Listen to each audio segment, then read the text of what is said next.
Communism is an economic system where everyone is equal.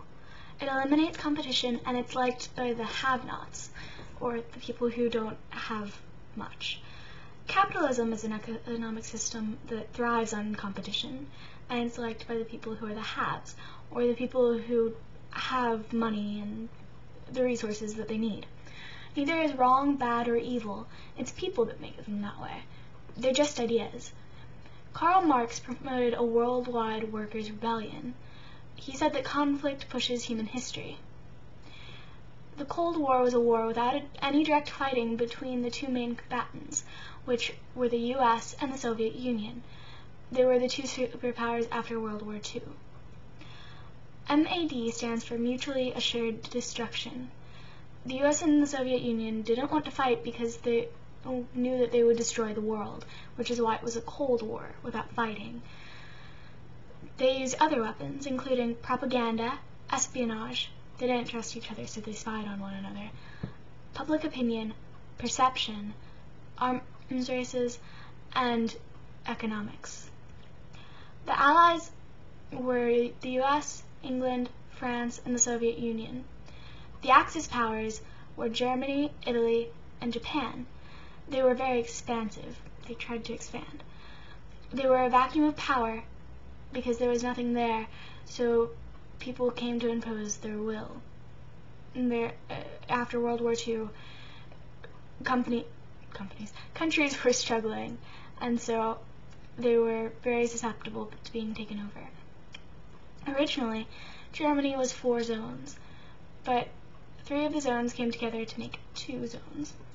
West Germany was democratic, whereas East Germany was communist, and it was West Germany that was composed of 3 zones. In the 1800s, Russia and Great Britain wanted to industrialize the Middle East, specifically Iran. After the Bolshevik Revolution, which was in 1917, only Great Britain wanted to do this. The Soviet Union encouraged the separatist movement in Iran, and Western democracies didn't like this, so they pressured the Soviet Union to stop. Stalin agreed to back down if he was given the rights to look for oil there. Western democracies took this to the UN, and the UN pressured the Soviet Union to leave. There were 2 effects of this. First, now the UN, not just Western democracies, was against Stalin, or that's how Stalin felt. Secondly, it showed how far the US was willing to go to stop communism.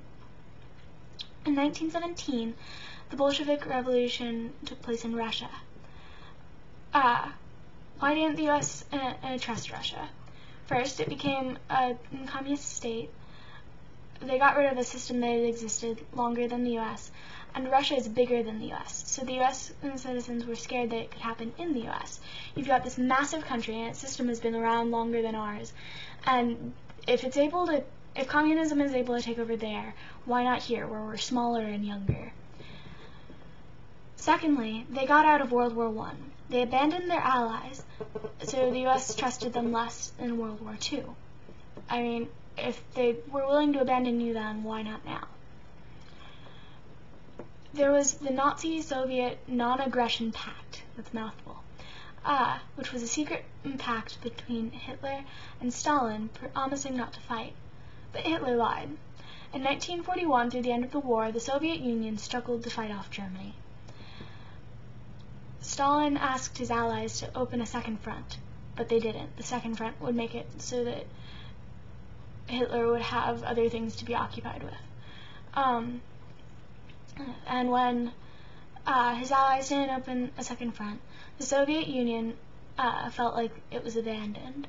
Stalin thought that his allies were using the mindset of let the enemies duke it out, then attack the weak and the loser, getting rid of both. Because if the Soviet Union is struggling to fight off Germany, then even if they win, it'll be easier to take them out later. And if Germany wins, they'll be weaker because they had to use so many resources to fight off the Soviet Union. The U.S. had reasons for not opening the second front. First of all, it's never been done before. Second, they couldn't afford the casualties. And third, if it didn't work, the leaders would be voted out. But Stalin had a lovely little reply to that. First of all, casualties. The U.S. would lose a few thousand, whereas the Soviet Union was losing millions of people. And secondly, Stalin was a dictator, so he doesn't understand the concept of being voted out, so that just seemed very inconsequential. In June of 1944, the U.S. invaded Normandy, and in 1945, the Soviet Union denounced the Turco-Soviet Treaty of Friendship, which was established in 1925. Molotov, who was the leader of Turkey, wanted the return of the territories in northeast Turkey. He wanted equal jurisdiction between Turkey and the Soviet Union in Turkish Straits, and he wanted naval bases on the coasts of Turkey to ensure that they would get that equal jurisdiction. The U.S. flooded Turkey with money so that they would be less likely to become communist, because, as previously stated, if there are more have-nots than haves, the country is more likely to become communist, whereas if they have money, then they're less likely to want communism. In December of the same year, 1945, the agenda to stop the spread of communism was solidified. The U.S. was scared of a worldwide communist revolution, and they couldn't afford to assume that that wasn't the goal. The Soviets sent troops into North Korea. The U.S. and other democracies sent troops into South Korea. They decided to divide Korea at the 38th parallel. Kim Il-sung was the leader of North Korea. Syngman Rhee was the leader of South Korea. Stalin had two main goals. One, he wanted to increase the industrialization. He wanted to change from agriculture to industry. Secondly, and more importantly, he focused on security. He was incredibly paranoid, and he believed that Western democracies would invade the Soviet Union based on history. Germany was invaded twice in his lifetime, and the Allies didn't help. He also used territories, including northwest Iran, China, and North Korea, as buffer zones. In North China in the 1920s, there was a civil war. Chiang Kai-shek was the leader of the Kuomintang Party, or however you say it, I'm sorry, and they were opposed to communism.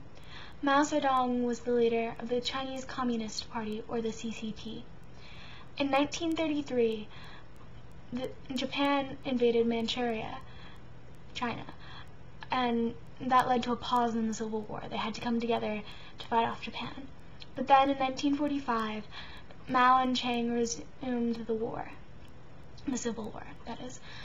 The Soviets sent troops into China to support Mao, and the U.S. sent 50,000 troops to support Chiang. George Marshall, the Secretary of State, said that the U.S. goal was to unify China under Kuomintang.